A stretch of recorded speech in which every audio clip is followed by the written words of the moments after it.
I know, Jane, you were in at the PPI rendezvous a couple weeks ago. Susan, I don't know if you were there or not, but there was a woman did a conversation about her, and I'm going to simplify this as best I can.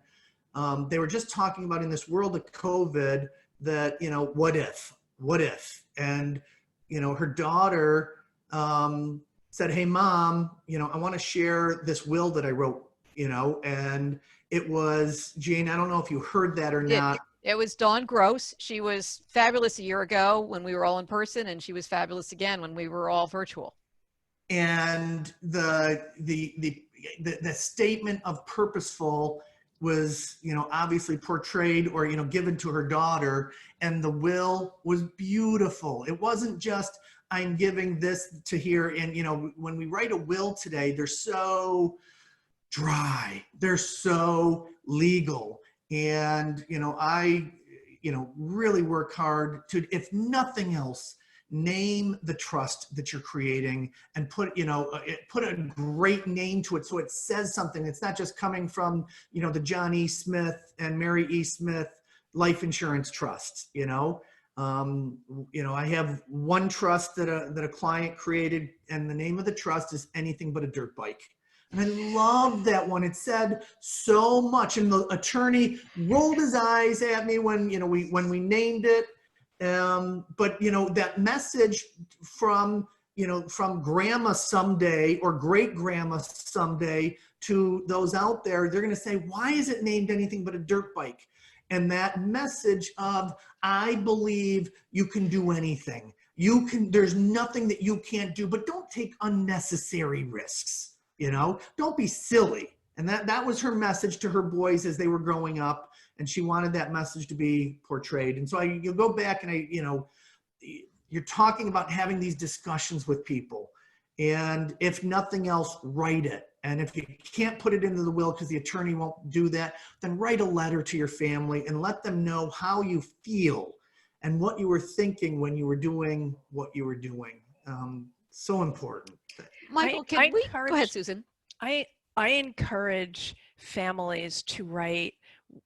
It could be a letter. It could be what sometimes lawyers call a memorandum of wishes. It is not necessarily, and often is not, legally binding, but it is emotionally relevant.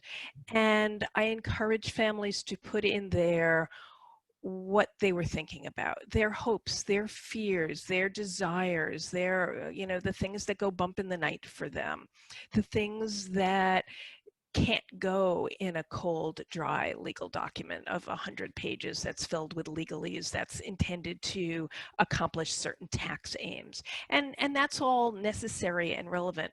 But what goes into a memorandum of wishes could be a direction to the trustees to distribute or not distribute under certain circumstances. It could be an explanation to your family members of why I did what I did and what I was thinking about. It could be a narrative about how your grandfather and I came over to this country on a boat, and we started a corner store, and it grew, and now it's Whole Foods, or, you know, or whatever, fill in the blanks.